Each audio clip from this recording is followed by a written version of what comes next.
from Team Haze, and this time we are here with another interesting deck list. This is Davide Quaranta's take on the Eldlich strategy. He managed top 8 at the VIP edition of the Haze Cup. And before I get started, I remember you to like this video if you enjoyed it, subscribe to the channel, and activate the notification bell so you don't miss out on any content that we put out on a weekly basis. And all our links in the description down below for all our other social media such as Instagram or TikTok. And now a quick shout out to our sponsors. The first one being GRAAD, the best grading company in Europe, which offers grading services for all languages and TCG. The second one, EXTIMATE-CARDS, is one of our top Italian sellers on the market, which shop is in Albenga, where you can eat and play with your mates every single day. Then, SCROLLANDLOCK Gaming, the safest place where you can play online tournaments for money, cards, custom products, and whatever you might need. Last but not least, we have Playmat per Tutti. They produce amazing custom playmats that may have your own custom images. All sponsor links are in the description down below. As you can see, is obviously Eldlich, and it's one of my favorite strategy with the new support that came out recently in form of Heavenly Prison. You'll see his take on basically a Turbo Floodgate deck list that is, I think, on the weaker side of the spectrum on the meta, so that's why basically he made a really difficult deck to play against. Most of the decks have a really hard time, dodging and getting through all the end traps and the floodgates that this deck is able to put out on the field. So let's not waste other time and just start. Let's just start. Breaking down the structure of the deck. You can see the Eldlich package is pretty standard. 2 Golden Lords, 3 Sanguine, 3 Conquistador, and 2 Aquero, which is pretty standard. He decided to not play the Cursed Elderland because he thought he didn't need it. He just wanted to know, to be as nasty as possible. So you'll see a lot of pretty painful cards inside the main deck. We move on with 3 copies of Lord of the Heavenly Prison. This is the most recent support for trap decks and control decks that obviously revolve around traps. Eldlich being the main one.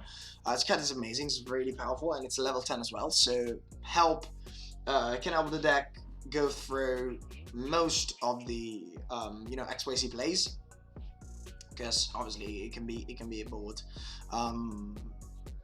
3 summoned to the side of the field, and that basically runs off the Eldlich plus support package. For consistency purposes, you decide to put 3 extravagance and no prosperity and no other consistency spells inside the deck. So extravagance is good. It's a gamble, obviously, because you banish 3 or 6, mostly 6 face down, so you don't know what you're gonna banish, but is what it is, because you need the +1.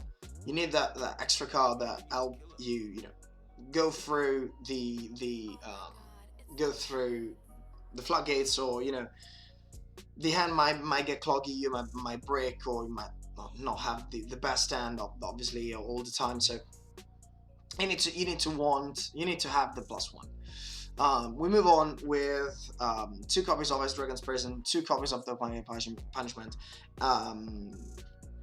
which are there, obviously. Ice Dragon's Prison, as I said before, I don't think it's that beneficial in this format. I much enjoy Dimensional Barrier a little bit more, because I think shuts down most of the strategies right now.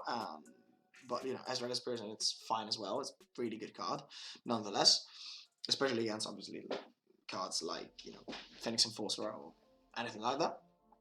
And the 2 punishments, obviously, because are a pop 1 plus antis, so pop 2, which is good.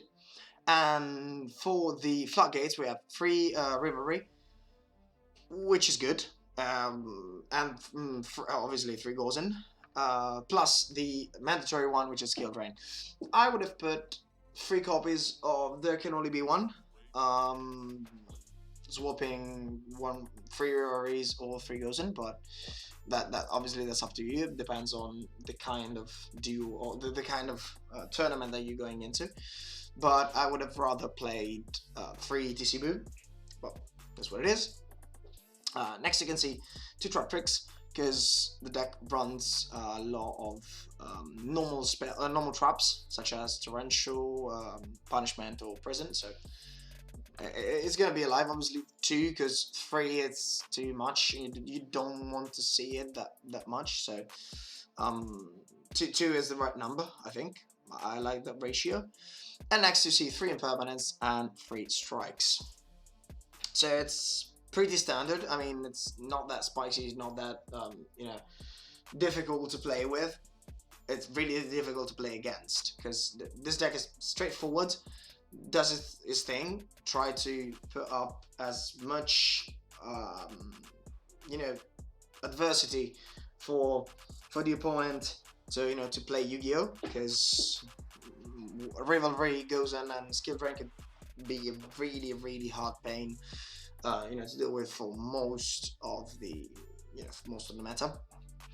There's that debate that TCB could be a thing, but I think any of 2 out of 3 basically shut down any deck in any given point in time. So that rounds off the main deck, 40 cards, gotta love to see it. And moving on to the extra deck is pretty standard, because we see 3 antis, obviously, with 2 punishment. The ratio is unbalanced because with extravagance you might banish 1 or banish 2 if you're pretty unlucky. And straight onto the XYZ package. Obviously you see 2 Zeus, 2 7 Sins, the 1 Super Dora, and the Canon package, Gustav Max and Juggernaut. Obviously you should put 2 offs as much as you can, because obviously with extravagance there's obviously the chance the 1 off might get banished, so 2 of each is fine, is good. And we finish it off with Imduk, which is alright. I mean, you need to use it to get the engine going. I mean, if you have 1 trap that cannot resolve, and just link it off, put it in the graveyard, and start the deck.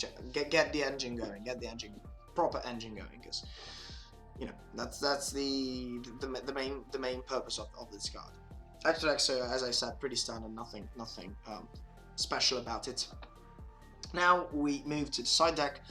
You see 3 Gamma Seal and 3 Nibiru for the monsters. Obviously these cards are really good going second, especially Gamma Seal, because you can get rid of problematic cards, problematic monsters, untargetable ones, or Nibiru is pretty good if you not met with Brave Token, which can negate the Nib. So with the Brave Token stuff, I wouldn't play Nibiru, but obviously it's a really good card going second. So in any case, it's up to the player. So it decided that according to the meta days it was going to face in the tournament, Nibiru was pretty nice, and I agree with that. Next we see obviously some back row hate and bull wipes in form of lightning storms and evenly matched. This cards are pretty much you have to see when you're facing a strange rogue deck or something that maybe is uncalled for, is not prepared. This card help get rid of most of the problems most of the time, so it's really useful to have them in the side deck. Obviously you don't want to put in the main deck because they're kinda situational, but in the side deck are perfectly fine. And next, the 3 judgments, which are really good, obviously going first. So if you know you're going first, then you need to put extra barriers for the player to be able to play Yu-Gi-Oh. The judgments are the card that you obviously need. So this is it for the main deck. Again, big shout out to Davide Quaranta that managed the top 8 cuts at this cup. Hopefully you're gonna see him in action very soon, because more tournaments are on your way, so stay updated. As I said before, like this video, subscribe to the channel, leave us a comment to know what are your thoughts about the deck list, and obviously we'll respond and we'll be happy to see as many comments as we can. So check our sponsors link in the description down below as well, and activate the notification bell. So we'll see you very soon. Bye.